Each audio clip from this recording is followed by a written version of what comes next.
Hello there, I'm Ric Beattie. I'm the senior minister here at Unity of Royal Oak in Royal Oak, Michigan, and I'm honored to share some ideas with you this midweek touch point, which I realize is as much my own spiritual practice anymore as it is anything else. In fact, the longer I'm a minister, the more I realize that ministry is one of my spiritual paths, one of my things that I do that keeps me anchored.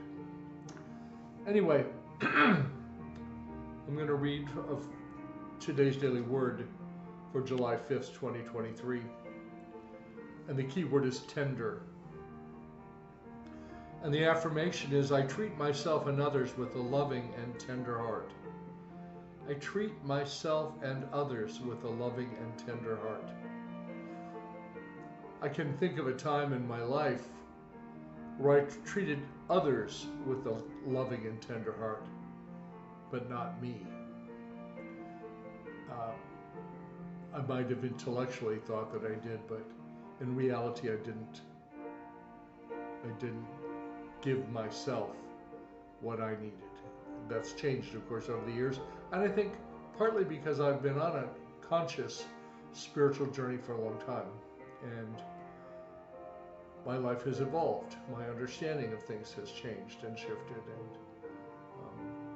and powerful stuff. So let me continue. And I share this with permission of Unity, who publishes Daily Word. Having a tender heart means being open-minded and compassionate, beholding all people and situations through eyes of love. That's a pretty big order, isn't it? Beholding all people and situations through eyes of love. So I invite you just to call to mind, and I bet you can do it quickly, someone that you really don't agree with and you don't enjoy spending time with. It's uncomfortable. What about that one? Because if we're not willing to, I sometimes, not the imperial we, I have missed opportunities to grow because a certain person graded me wrong and I held on to that for too long. So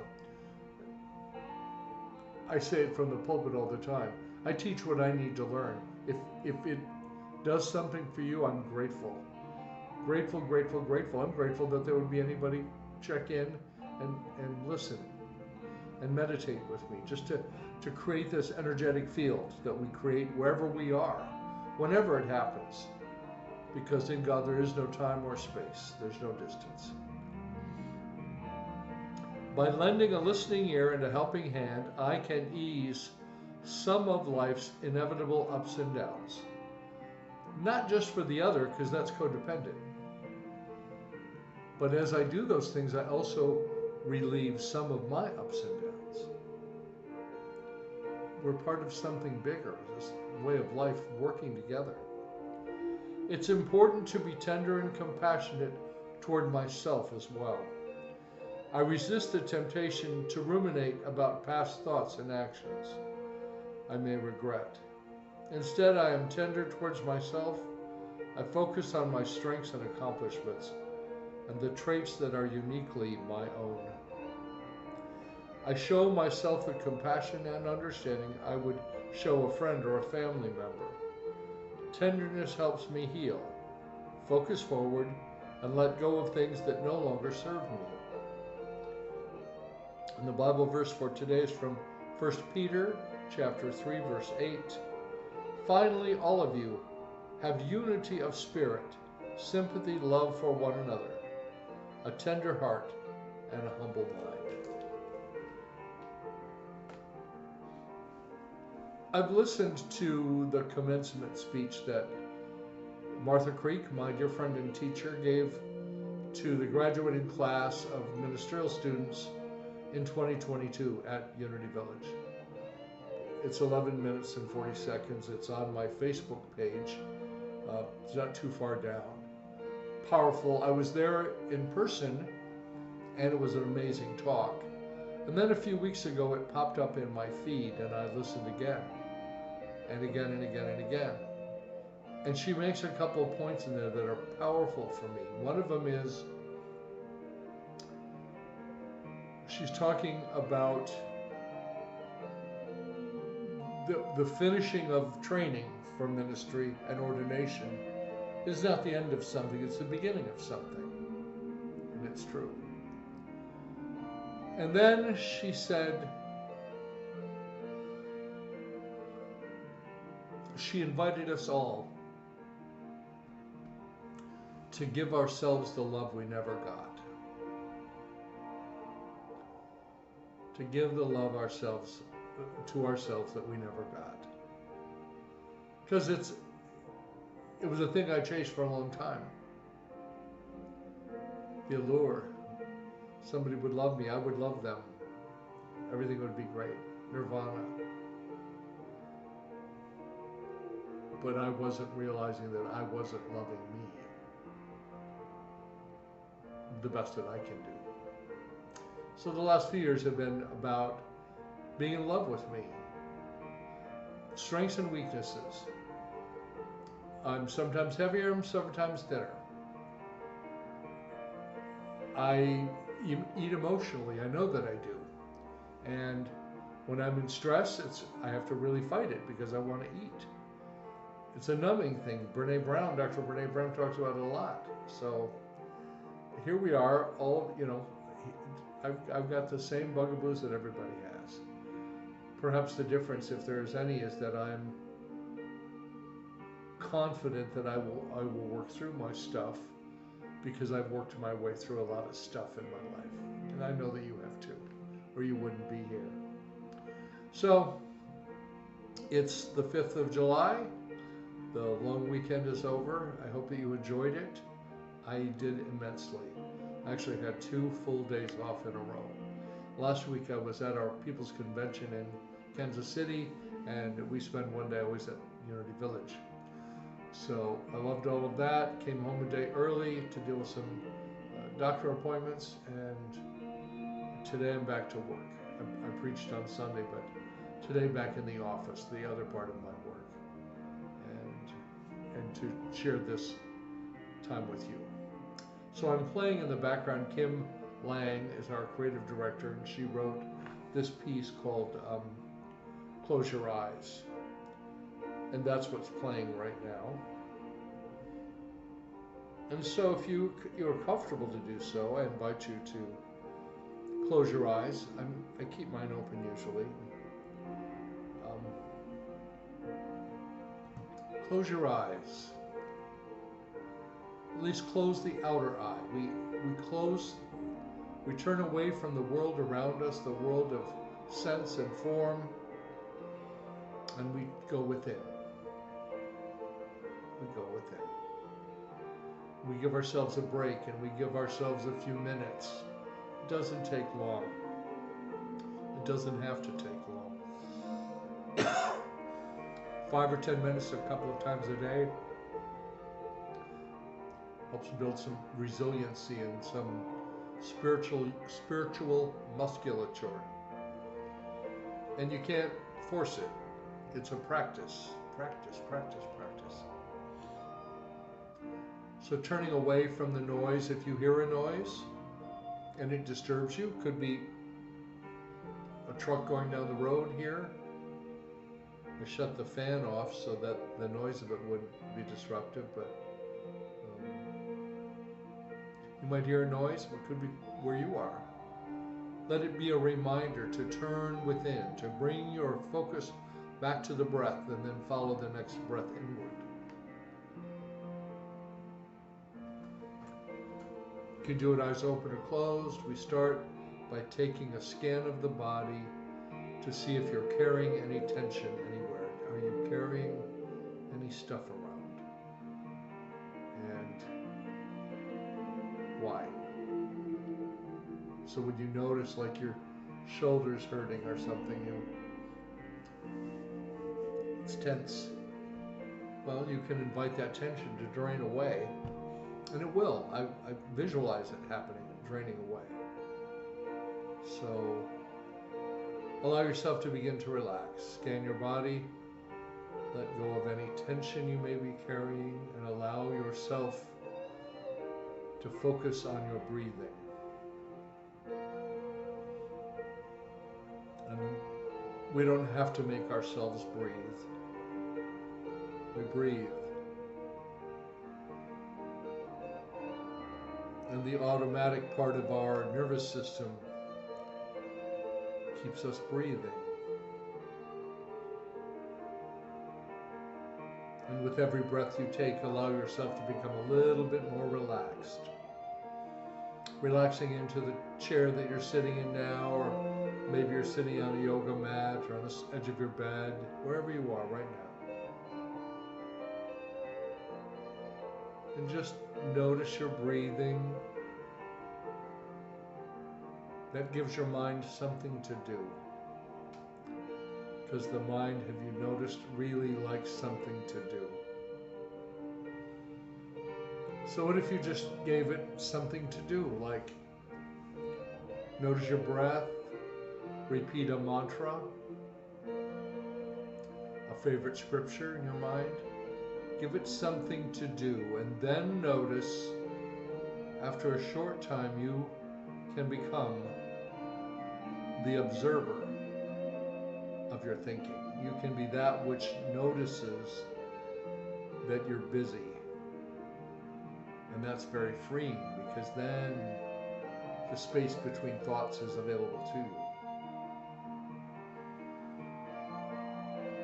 So deep breath in, sigh it out. Deep breath in, sigh it out. One more deep breath in.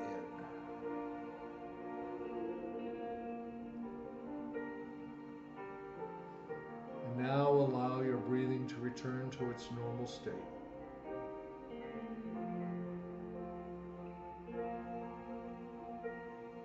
And should your mind wander off, just bring it gently back to your breath and follow the next breath inward.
Now, friends, I invite you to just stay in this meditative place, but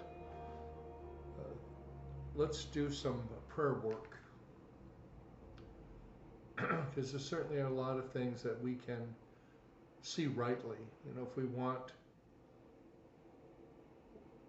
we recreate things by seeing them rightly, seeing them through the eyes of love. And I know that the Treasury Secretary is on her way to China to talk, and the situation in the Ukraine and Russia is still on pins and needles, and there's all this stuff going on around us. And if we're not careful, it really affects us. So we start in our minds, hey God, there's a lot of stuff swirling around in the ethers. News, the relentless barking of the news about how bad this one is or that one is. So I turn away from some of that. I turn away from the noise of it. And I turn to you, God. I spend time in meditation, and I spend time listening to music. I spend time caring for myself, loving myself. I go to the movies on Monday mornings sometimes and do things to affirm that I know that I am okay. And God, I trust and know that everyone who's connecting with this meditation, with this time, is also okay. Each one, more than okay. Because we are your presence incarnate in a body. Breathe into that. And so we imagine a world that works for everybody. We know we're not seeing it yet, but there are people working diligently. God, we see them. We're aware of them. We lend our voice. We lend our energy to people who are making a difference. And we invite ourselves to be reminded of the divine appointments, the opportunities that we have to connect with someone, another person, another human being.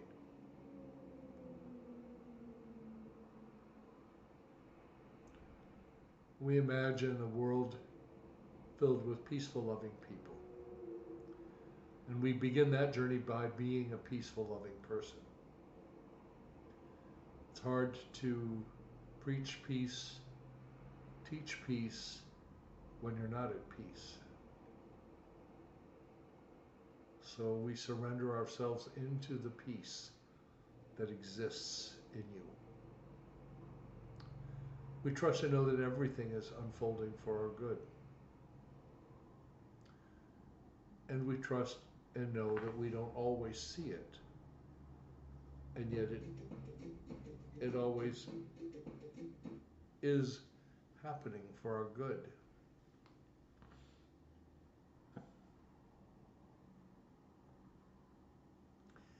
And by our gathering energetically here in this space and this time, we bless the world and all of its inhabitants, not just humans, all the many creatures who live here. Each one amazing when we just let them be. And we bless each other, and we bless the world. So be it. So it is. Amen. I invite you to go to our website, unityofroyaloak.org. If you feel inclined to share a financial gift with us or a prayer request with us, you can do it there. You can email me, Ric, R-I-C, okay, at unityofroyaloak.org. I would be happy to encourage you. There's nothing I really like more than to share ideas with people about the practical ways that we can include God in every moment of every day. And that's just by noticing.